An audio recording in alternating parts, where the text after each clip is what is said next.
Our session today is on how to build winning relationships. I'm going to share a story with you to get the session started, which is the ideal way to destroy relationships. It's one of those bad example kind of things that people learn from. Like the lady who went to see the school teacher about little Johnny.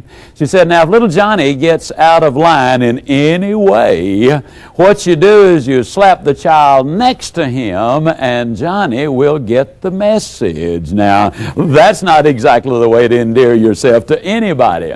But Mr. B is a little different story. Mr. B called a meeting, had all of his people together, and he said, now, this is a great company we have here. It can be even greater.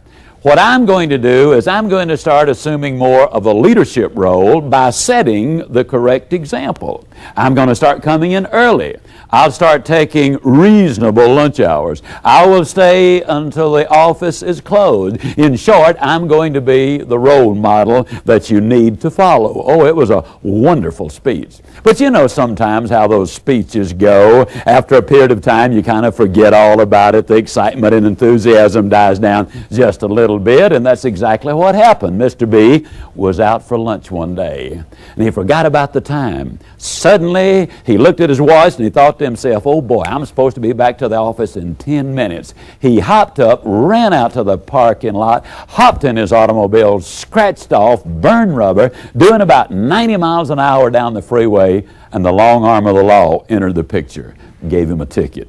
Now, you're talking about somebody who was furious. Mr. B was absolutely furious. He said, this is absolutely ridiculous. Here I am, a peaceful, tax-paying, law-abiding citizen, minding my own business. Maybe I was going a little too fast, but they ought to be out here looking for robbers and murderers and really the bad guys. Leave us peaceful, tax-paying, law-abiding citizens alone. Oh, he was really upset. When he got back to the office, it was about 45 minutes late.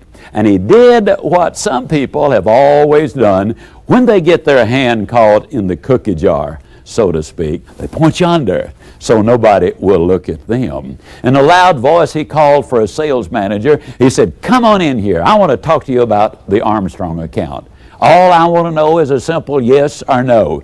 Did you make the sale or did you miss the sale? And the sales manager said, Mr. B, I hate to tell you this. I thought it was a done deal. I thought we had it signed, sealed, and delivered. But at the last moment, something happened. It came unglued. No, I did not get the sale. Now, if you think Mr. B was upset before, you should have seen him now. He just hit the ceiling. He said, this is really something. Here we had a chance to get this big account. We desperately needed that money to expand our product line, and I've been depending on you as my sales manager. You've been here 15 years, and you have a chance to really make a mark, and what do? You blow it. Well, let me tell you something. Just because you've been here 15 years does not mean that you've got a lifetime contract. Now, you're going to replace that business or I'm going to replace you. You're talking about upset. Mr. B was furious. But if you think he was upset, you should have seen the sales manager. He walked out of the room, slammed the door behind him, muttering under his breath, this is really something. For 15 years I've been running this company. If it had not been for me, we would have gone broke years and years ago. And here, just because I missed one sale, he uses a cheap, lousy trick threatening to fire me. This is not fair. Oh, he was upset. Called his secretary in. He said, you remember those 5 letters I gave you to get out this morning? Have you gotten them out? Or are you going to give me some lousy excuse for not having them out? And she said, well, no. Don't you remember? You told me that the Hilliard account took precedence over everything else. That's what I've been working on. If you think the sales manager was upset before, you should have seen him now. He just hit the ceiling. He said, you've been here 8 years, and you apparently think you've got lifetime security. Well, I want to tell you something. You get those letters out, and if you don't get them out, I'll get me somebody who can. Oh, he was really upset. But if you think he is upset, you should have seen that secretary. She goes storming out that room. She slams the door behind her. She said, this is ridiculous.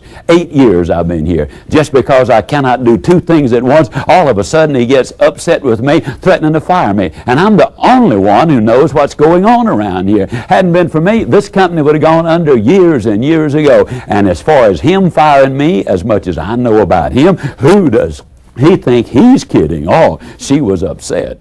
She went out to the switchboard operator's desk. She said, I got 5 letters. I want you to get them out. Now, I know ordinarily this is not your job, but you don't do anything anyhow but sit around out here, occasionally answer the telephone. I want these letters out, and I want them out today. And if you can't get them out today, let me know. I'll get somebody who can. Oh, she was upset. But if you think she was upset, you should have seen the switchboard operator. She about hit the ceiling. This is ridiculous. I am the only one around here who does anything, who understands what's going on. They don't do anything in the back but gossip, drink coffee, every once in a while do a little work. The minute they get behind, they come out here, they put it on my desk, and they say, now if you don't get it done, we're going to fire you. And I'm the only one that understands the operation. Hadn't been for me, this company would have gone under years and years ago. Oh, she was upset. But she got the workout. She got home, walked in the front door, slammed it behind her. First thing she saw was her 12-year-old son laying there on the floor watching television. Second thing she saw was a great big rip right across his trouser leg. She said, son, how many times have I told you, when you come home from school, put your play clothes on. Mother has a hard enough time as it is supporting you and paying your expenses and getting you through school. I've told you to do it before, and because you have disobeyed me, you're going to go upstairs. Right now, there's going to be no dinner for you this evening, and there's going to be no television for the next 3 weeks. Oh, she was really upset. But if you think she was upset, you should have seen that 12-year-old boy. He hopped up, running out of his room, muttering under his breath, it was an accident. Could have happened to anybody. I was doing something for my own mother. She doesn't even give me a chance to explain. Oh, he was really upset. And about that time, his tomcat walked right in front of him, which was a mistake. The boy reaches down, he gives the tomcat a big old boot, and he said, you get out of here. You're probably up to some no good yourself. Now let me ask you a question. Would it have been so much better if Mr. B had just gone directly from his lunch to the switchboard operator's house and kicked that cat himself? He left all of those other people out of the deal. Now, here's the question I've got for you. Whose cat have you been kicking recently? Here's another question. Have you been letting anybody else kick your cat?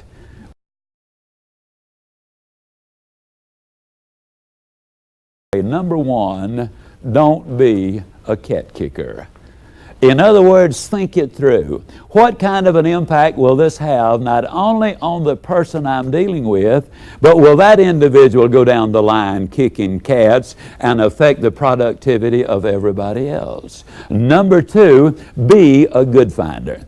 Now that doesn't mean that every day of your life you make the rounds and everybody you say, that's good, that's good, that's good. That is not what I'm talking about. But periodically, without any hint of a schedule, when you catch somebody doing something that's right, be a good finder. Give them that word of encouragement. Number three, you need to criticize the performance and praise the performer.